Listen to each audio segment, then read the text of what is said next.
Hello বন্ধুরা, আজ দেখাবো নিরামিষ সয়াবিন বড়ি আলুর পাতলা ঝোল। প্রথমে আলু সয়াবিন বড়িগুলো কেটে ধুয়ে পরিষ্কার করে নিয়েছি।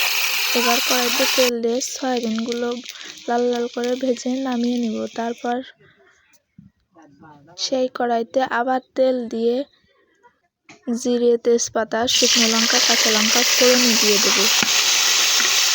ভালো করে নেড়ে দিয়ে দেবো জিরে বাটা, ধনিয়া বাটা, গরম মশলা বাটা।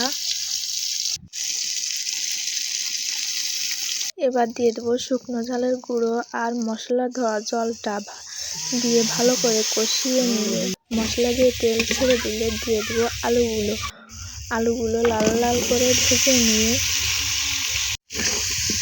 এবার দিয়ে দেবো পরিমাণ মতো জল। তারপর মশলাটা ঝোলটা ফুটে উঠলে দিয়ে দেবো সয়াবিন বড়িগুলো। তারপর তরকারিটা হয়ে গেছে। এবার দেখো দেখতে কেমন হয়েছে।